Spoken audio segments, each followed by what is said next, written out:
Will AI eat the auditor, or will the auditor's job just become even more important?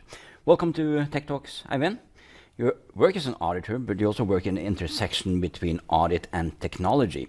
And I have to start by asking you, will we have auditors in 10 years?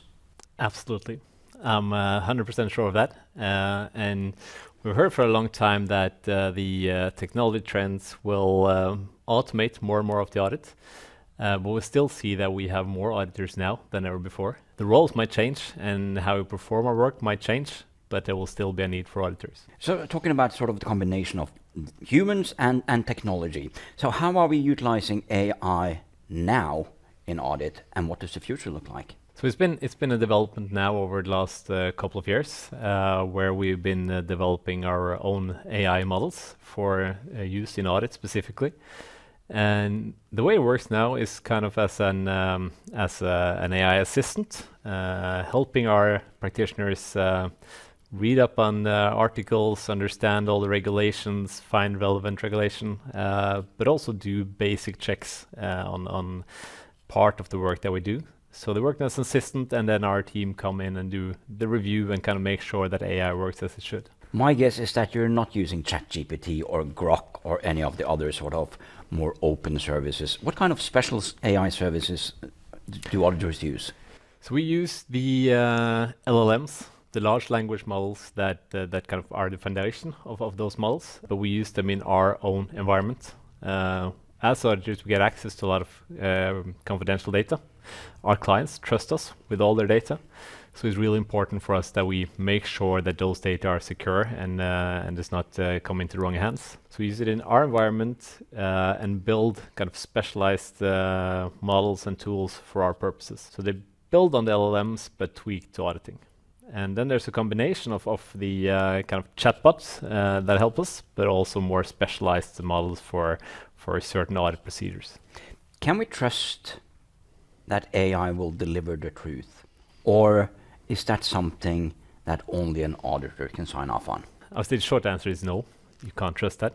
But if you do enough work on how the AI model is set up and how it's built, then you can get closer to having faith and trust in that model.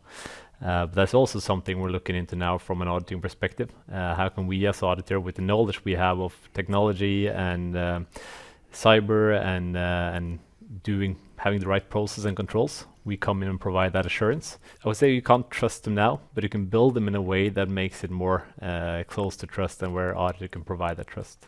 My impression is that a lot has happened over the last years. You now get access to the client's files directly into your auditing systems. Why can't we really see that a fully automated audit is on the way?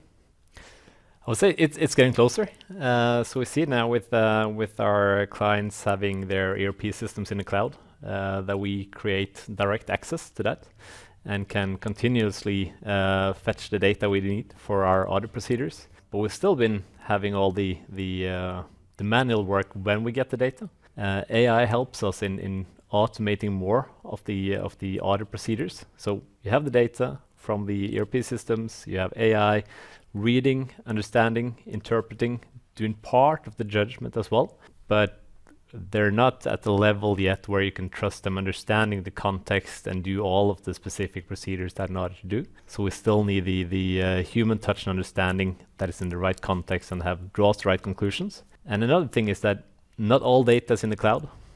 You still need to talk to people. You need to talk to the administration, to the finance function. You maybe need to talk to lawyers, customers that are not data that's in the cloud.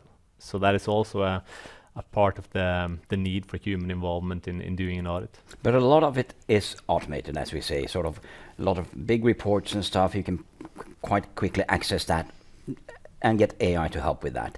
What then happens to the talent journey? Because I would think that many people start off in auditing doing maybe the tedious work that is now done by AI. I had a couple of tedious years when I started in auditing, doing a lot of repetitive work. It might be repetitive, but it helps you get a good understanding of what you're doing. When we automate that, we also remove some of the learning from our people.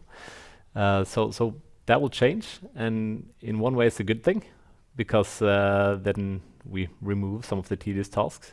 At the same time, we need to increase our learning offerings to our talents to make sure they still get that basic knowledge of what an audit is, what accounting is, tax, and all the different technical aspects that need to learn. Yeah, but I would also think that you need training programs for AI to help our talent invest time in learning AI and what it can help with, but what it also can't help with. And I think we will need in the future, it will change a bit what our talents need to learn.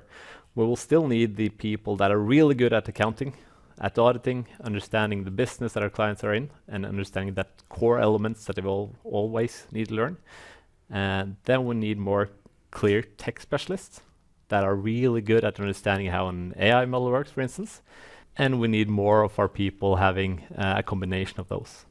So the talent needs and the technical needs that we need, it will change a bit in terms of what competence our people need. How ready are the clients?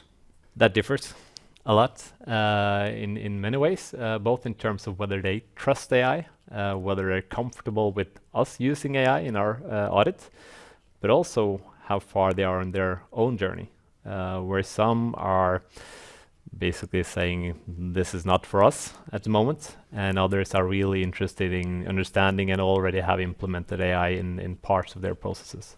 And that's also an interesting thing from an auditing perspective. How do we audit a financial process where AI is a key part of the process? So what you're telling me, there are still CFO and CEOs that says AI is not for us. Yep. And I don't think they will have that opinion for a long time. Then they might not be in their position for a long time, because I think everyone needs to open their eyes and see the potential and the benefits we already see being realized in the market. With AI, do you see the auditor becoming more of an advisor to the CFO, the CEO, and boards, even more now than today? Yeah, what we see is that the audit originally was financial statement audit mostly. It changes now where it also goes into other aspects. It could be audit providing assurance in an AI model. You could go into continuous auditing, where you throughout the year make sure that the processes of a firm works as intended, that their controls work. You could also go more into strategy and understand kind of the whole context. When you have that basis, you could also be more relevant as an advisor to the firm. Do you use AI on a personal level? Yep. On what? All kinds of stuff. Most recently, understanding whether a plant my wife bought had died or not. It hadn't. So we used AI to understand what to do with it. So it goes from basically everything throughout the day where I don't have the answer, I ask an AI.